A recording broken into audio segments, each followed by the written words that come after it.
we have come to section C, 3 mark questions. First one is from trigonometry. Sin power 4 minus cos power 4 plus 1 into cosecant square. We have to prove that is equal to 2. We are going to use algebra here. Take the left hand side, and the left hand side you have it is like a square minus b square form. So if I factorize these two terms alone, I'll get sin square theta plus cos square theta into sin square theta minus cos square theta, then plus 1 into cosecant square theta. Sin, this is, I have used a square minus b square, a plus b, a minus b. This portion will become 1. Now we have the remaining alone. Sin square theta minus cos square theta plus 1, the whole into cosecant square theta.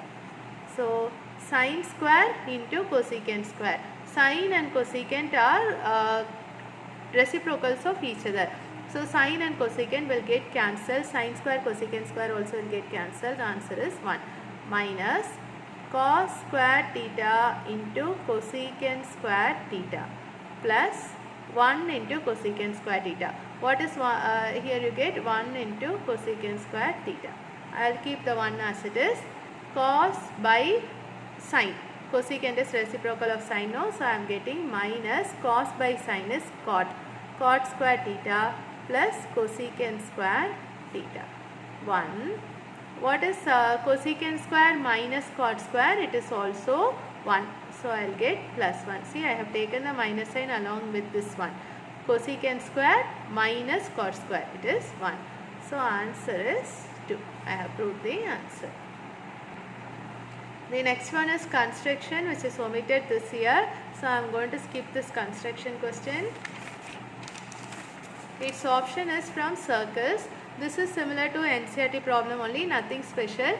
So you can refer to the NCERT solution video. You have radius 3.5. The point P is at a distance of 7 cm. I think in NCERT you are given distance 10 cm. That's all. You have to construct a pair of triangles. It is a basic problem only. You can do it.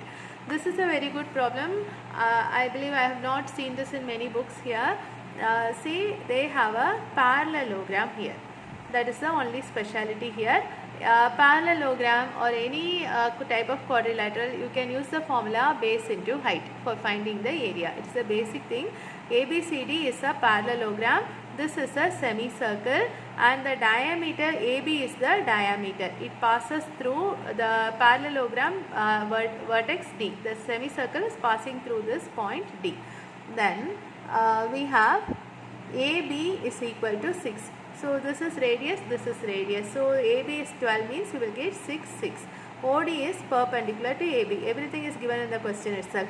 OD is perpendicular to AB means AB is the base of the parallelogram and OD is the height of the parallelogram, which we need for finding the area of the parallelogram. Find the area of the shaded region. See the shaded region, it is looking weird. No, you have, first we will find it step by step. The first portion is this one. The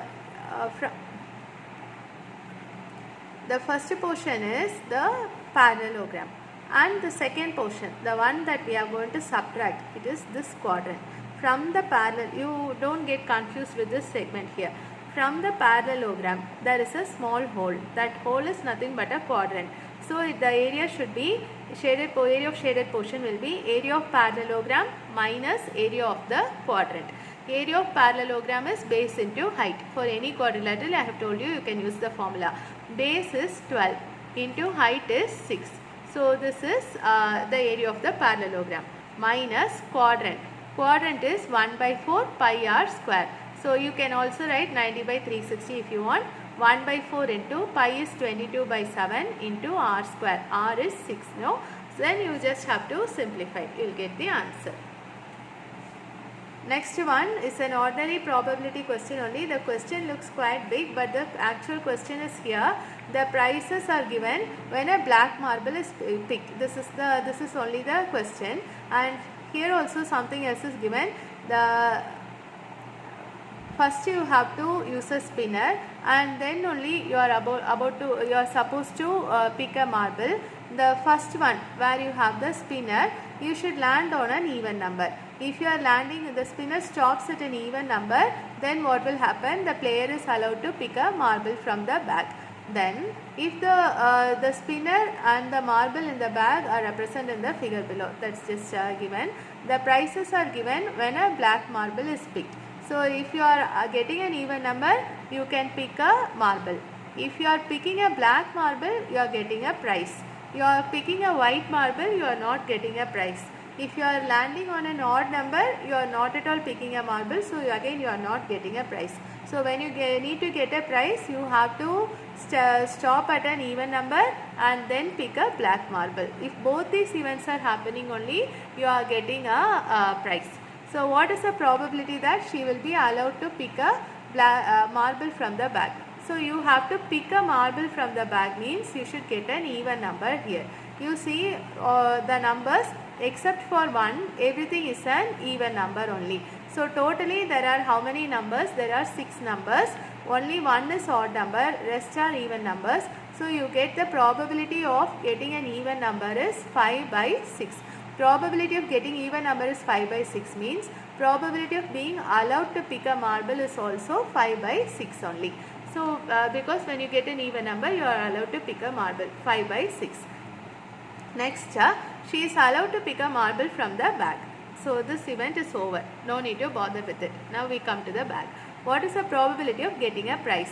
When the bag contains 20 balls, 6 are black. So it is actually a simple question only. If you get a black marble, you are getting a prize. So probability of getting a black marble is 6 by 20. Cancelling, you should get 3 by 10. So the question is looking like a detailed answer, but still there is only 2 questions. Probability of getting even number, probability of getting black marble. That's all. Nothing else is there.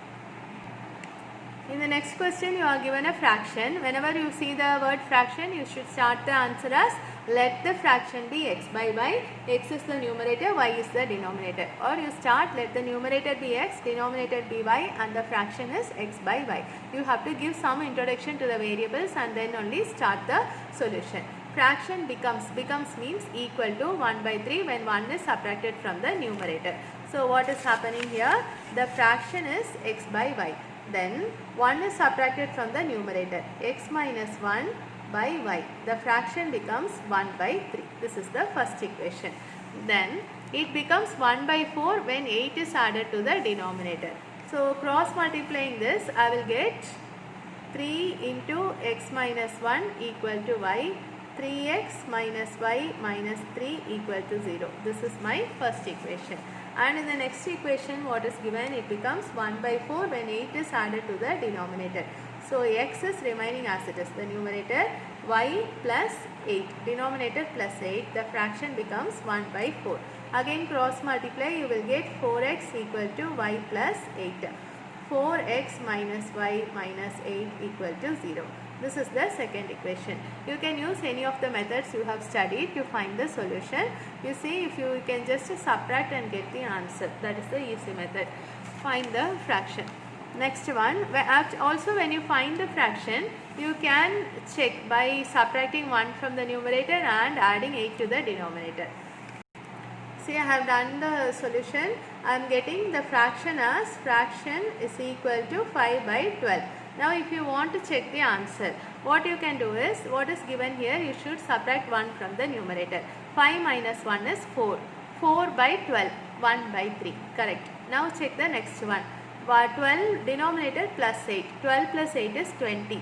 So 5 by 20, 1 by 4, correct. Both the conditions are coming correctly. So our answer should be correct.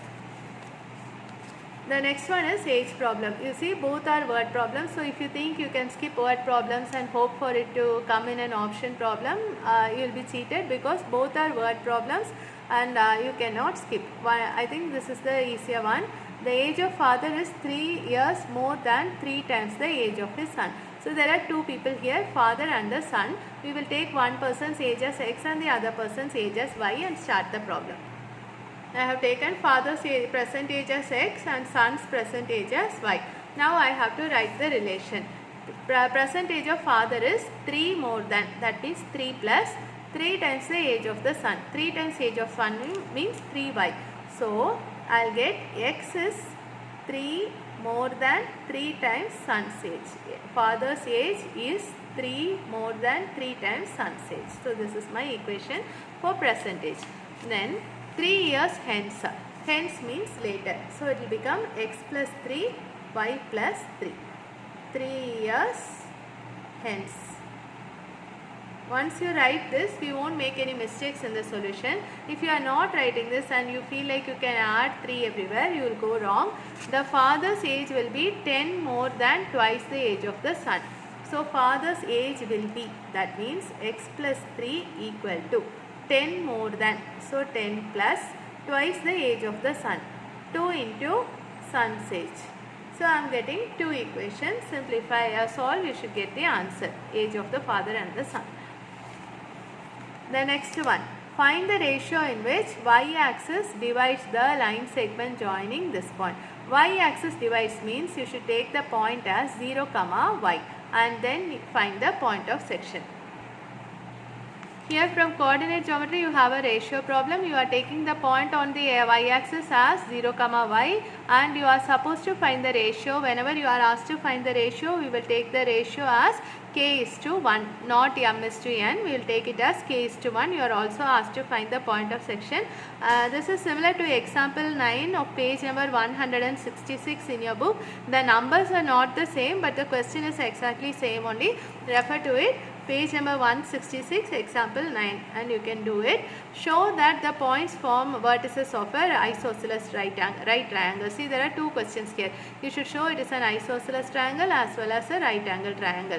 So you should you call these points as A, B and C. Find out AB, BC, AC. 2 of them will be equal, and then you find AB square, BC square, AC square. Whatever you got as AB, BC, AC, you have to square, that's all. Then see whether it is satisfying Pythagorean triplets. You should get the answer. It is a show that problem now. It will be isosceles and it will be right angle triangle. Then use Euclid's division lemma. This is from exercise 1.1. I forgot the question number. It is a NCERT question only. Refer to the NCERT video. This has been omitted this year, but it is a NCERT problem only. This one is NCERT problem. This is almost same as the NCERT problem. This one is also an exact NCERT problem. So you see, many of the problems, even though it is a standard question paper, are NCERT questions only.